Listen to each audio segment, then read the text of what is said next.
All right, folks. Well, hey, thank you very much for joining us here this morning. We've got actually a couple of things on the agenda. So we've got a busy day. I'll just go ahead and get started on. So the first thing we're going to do is talk about Ag Week. March 20th through the 26th is National Ag Week. So in a few minutes here, I'll be doing a proclamation with regard to Ag Week here in Nebraska. And obviously, this is particularly important for us as we are an agricultural state.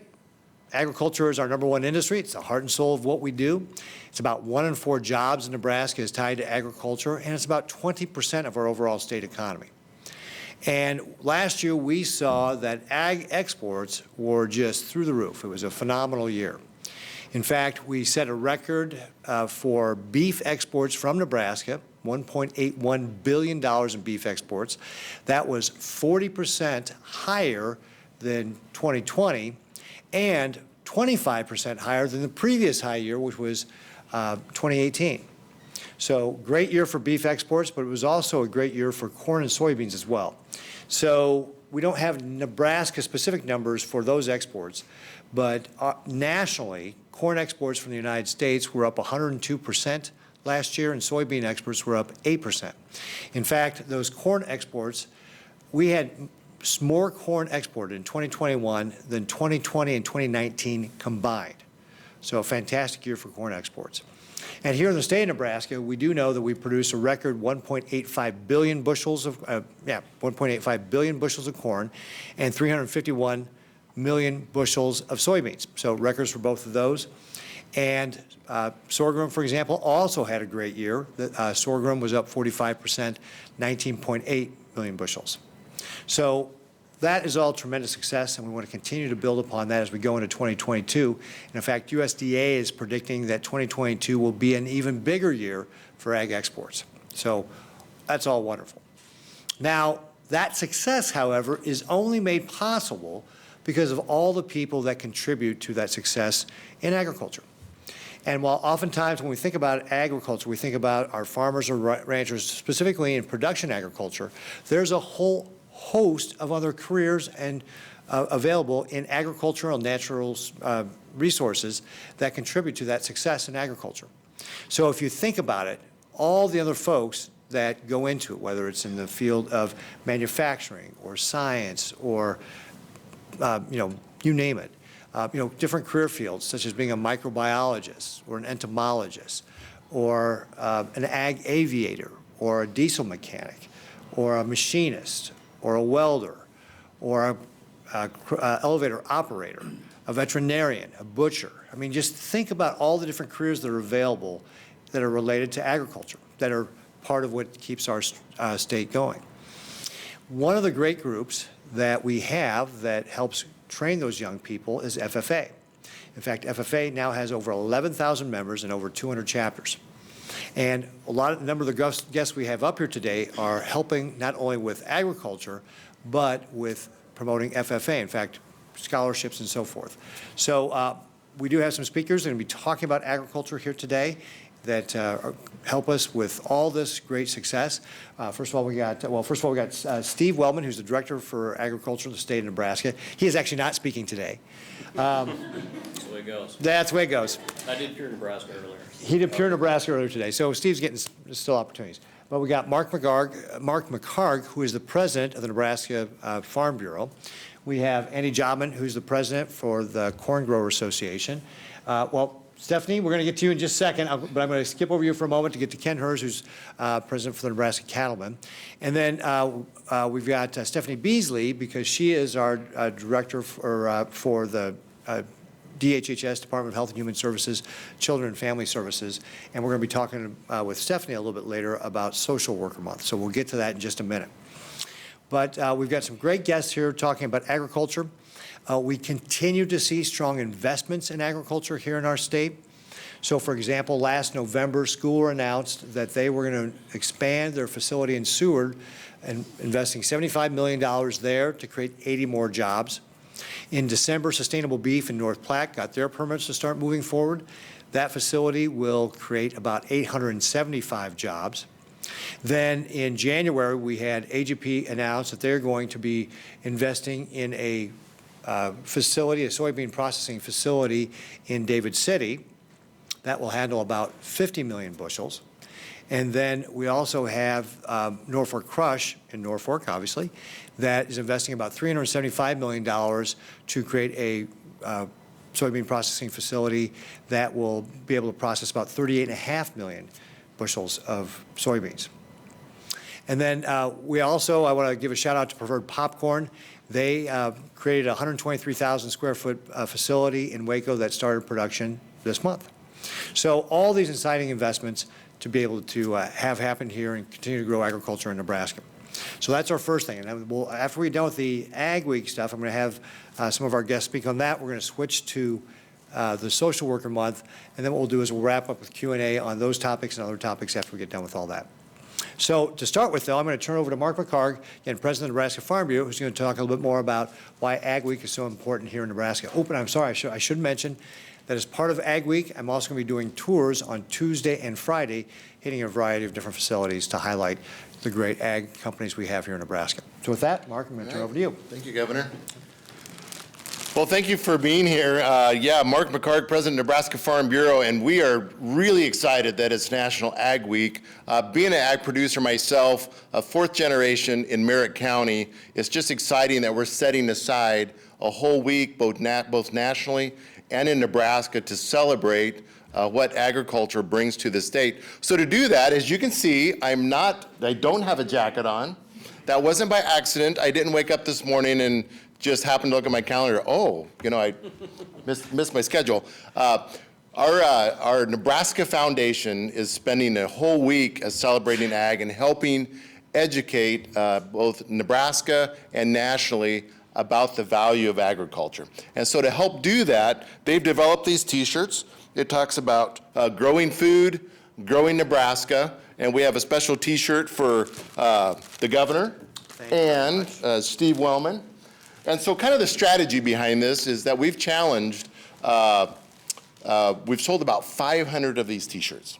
And so the goal this week is for those that have the t-shirts that are involved in agriculture to some degree to take a picture of them and talk about some way that they're involved in agriculture, post that on social media so that we can get a big blitz and help everyone understand the different aspects of agriculture. So the governor did a nice job of actually talking about all the different segments that can be involved in agriculture that you wouldn't think of.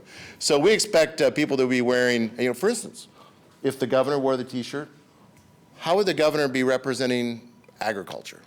Well, he's the governor of the state with the third largest ag receipts in the country. So just that alone, Steve Wellman, might be farming some this week. I don't know what your schedule is, but Steve's obviously involved in agriculture, owns a farming operation, and so we're just asking people to do that to spread the word. So I'm going to talk about just a little bit to connect, how does that actually grow Nebraska? If we grow food and agriculture grows, how does that grow Nebraska? Again, the governor did a nice job of talking about all the different groups that are investing in Nebraska, our different value-added, preferred popcorn, and the soybean crush that's coming in. All that can only happen when we have a strong ag base to start with.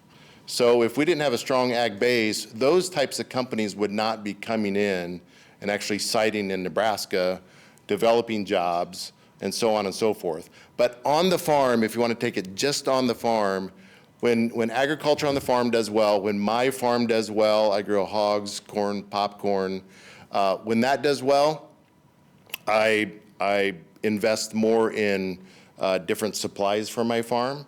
I may upgrade machinery. When I do that, I spend that extra money at a local operation, maybe our equipment manufacturer or dealer in Baumgart's in town or wherever it is. They in turn have the ability then to hire more people in those businesses. Those people ultimately buy houses, they move into town, all that grows. And so that's how, just starting on the farm level in Nebraska, if we can make sure that we have good profitability within the farm sector, that in turn just rolls throughout the economy and ultimately allows us to grow Nebraska, bring these companies in that in turn help just move this cycle along. So thank you again for being here. I appreciate it. I'm going to turn it over to Andy Jobman with the Corn Growers, and he's going to talk a little bit about, I don't know what, corn maybe. Probably. Well, thanks, Mark. Yeah, like Mark said, my name is Andy Jobman, and I serve as president of the Nebraska Corn Growers Association. I'm a fifth-generation ag producer from Gothenburg, Nebraska. I farm there with my younger brother and my dad. We raise white and yellow food-grade corn for Frito-Lay, soybeans, alfalfa, and also cow-calf. I'd like to take this opportunity to thank Governor Ricketts for always being a great advocate for agriculture and his leadership in this industry, not only in the state but also across the nation. He's been an ally in livestock expansion, ethanol development, and a proponent of international trade. It's no coincidence that Nebraska is known as the Cornhusker State. The corn industry is a major economic driver of our state and has long been that. Our farmers have always been positive and are great stewards of the land, focusing on sustainability and continuing to grow more with less. Less land, less water, less inputs. In 2021, as the governor mentioned, Nebraska grew more corn than ever before, well over 1.8 billion bushels. More than 99% of the corn in Nebraska is field-grade corn, so it's not sweet corn. This is typically fed to livestock or processed into ethanol. Fittingly, Nebraska ranks second in commercial red meat production, all cattle on calves, all cattle on feed, and ethanol production. In fact, these three industries together, corn, livestock, and ethanol, are commonly known as the Golden Triangle. No state is better situated with corn, livestock, and ethanol than Nebraska is. The proximity of these industries provides our state with a synergistic and competitive advantage as we're able to easily transport our corn to cattle operations as well as ethanol plants across the state to produce value-added foods, fuels, and fiber for a growing world.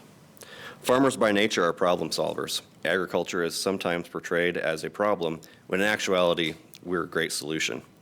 During a time of discussions that are happening around climate change and carbon emissions, we have a unique story to tell. As we look at sustainability, since 1980, farmers have decreased the amount of land required to produce a corn by 41%. We've also reduced soil loss by 58%. We've decreased irrigation water per bushel by 46%, and we've also improved the energy use efficiency by 41% on that same bushel. We've also reduced greenhouse gas emissions by 31% as well. In agriculture, we don't rest on our laurels, but we identify opportunities and strive to continuously improve. For example, we know by using ethanol we can reduce greenhouse gas emissions by 43% compared to regular gasoline. Our corn organizations are actively working to pursue higher blends available to you, the public, as well as ourselves, not only in this state but also in the country and around the world. Biofuels such as ethanol are domestically produced and can be a great step forward in becoming energy independent. As a farmer, I'm proud of our accomplishments. Agriculture is the backbone of our economy, with 1 out of every 4 jobs relating to agriculture within our state. I want people of all ages to be involved in agriculture, in farming and ranching, and feel empowered that we need to celebrate these individuals, not only during Ag Week, but also the entire year round. So thank you, Governor Ricketts, for hosting us today. Thank you to all the hardworking farmers and ranchers with your passionate experiences throughout the state. And with that, I'd like to wish you all happy Ag Week.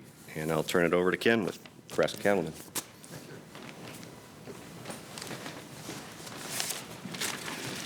Hello, my name is Ken Hers. I'm past president of Nebraska Cattlemen. I am standing in for Brenda Moshek, who cannot be here today. Brenda runs a cow-calf operation in the Sandhills in Cherry County. She's right in the middle of calving right now, and she couldn't get away. But I have to tell you, it's a privilege for me to belong to ag production, whether it's from, as we say in Nebraska Cattlemen, from pasture to plate. It's a real pleasure for me to be involved in this industry, seeing the commitment of everybody such as Brenda, who is dedicated to the job she does, who puts priorities in actual food production over anything else. And so it's a real honor for me to read to you, excuse me, a statement from Brenda. Nebraska is the beef state. While agriculture is the #1 industry in Nebraska, the beef cattle sector represents the largest segment of the industry. It's the engine that powers the state's economy, with over $6.5 billion in cattle sales each year. In short, the beef cattle industry has an unmistakable impact on all Nebraskans. Cattlemen take great pride in the way they care for their animals. The beef cattle community has a long-standing commitment to caring for their animals and providing families with safe, highest quality beef possible. For beef farmers and ranchers, that means using modern techniques to raise cattle under optimum environmental and economic conditions. For consumers, it means knowing the beef they buy is wholesome and delicious. As Governor Ricketts says, cattlemen are the original conservationists. Nebraska's cattle industry already produces the most sustainable beef in the world through decades of improvement and innovation. In fact, the beef cattle industry has a carbon footprint 10 to 50 times lower than other regions in the world. And according to the Environmental Protection Agency, greenhouse gas from the beef cattle only represent 2% of greenhouse gas emissions in the United States. Every food has a carbon imprint, so it's important to consider diets holistically, looking at all costs and benefits of a food source. Cattle expand the land available for human food production and do so while coexisting with natural ecosystems and creating more protein than would exist without them. Plus, beef cattle play an important role in maintaining soil health and mitigating the risk of wildfires. At a time when environmental sustainability is top of mind for many consumers, it's important to note sustainability is also at the top of mind for beef cattle producers. Cattlemen are also committed to reaching the next generation of beef consumers. The Nebraska Beef in Schools program was developed in 2014 to enhance the relationship between local farmers and ranchers and their communities through students in their K-12 schools and beyond. This is also an opportunity for producers and local businesses to give back to the community by promoting locally raised and processed beef into school lunch programs, as well as connecting with members of the community through targeted agricultural programming. Currently, the Beef in Schools program is in over 50 school districts, with the work of the program now enhanced by the work of the Farm to School Act signed into law by Governor Ricketts in 2021 to reach even more students. Thank you, Governor Ricketts, for your continued dedication to Nebraska's beef cattle industry. And remember, enjoy some beef today and every day. Thank you. Thank you, Governor. Thank you very much, Ken. Ken, you'll be very pleased to know that for lunch on Saturday, dinner Saturday night, and dinner last night, I had steak. So, and then, you know, Mark, you were talking about #1 or #3 for total ag receipts. A little factoid for you all. Nebraska's ag receipts are more than Florida, New York, and Colorado's combined. That's how big we are. And in fact, not only are we 3rd overall with regard to ag receipts, on a per capita basis, we're #1, right? So, now, Ken, you know, Andy threw out the whole thing there about our official moniker being the Cornhusker State, but you didn't say anything about the unofficial one being the beef state there. You know, I'm not starting a fight here, am I? Yeah. All right. Great. Well, we'll go ahead and get the proclamation signed to officially proclaim us Ag Week here in Nebraska. And in fact, I'm going to sign one for each of you, as well as Steve Wellman, so you can take one back, so bear with me a moment.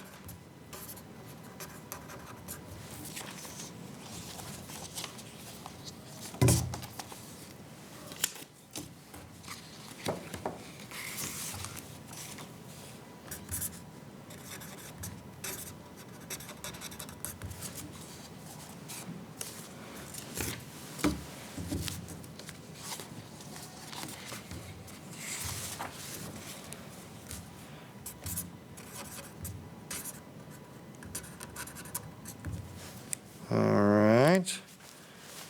So, Steve, I'll give one to you. Yeah, one to you. One for you. Don't worry, Stephanie, you're going to get one a little bit later. And one for you. So we are officially proclaimed Ag Week here in Nebraska. Yep, that's a good opportunity to start, right.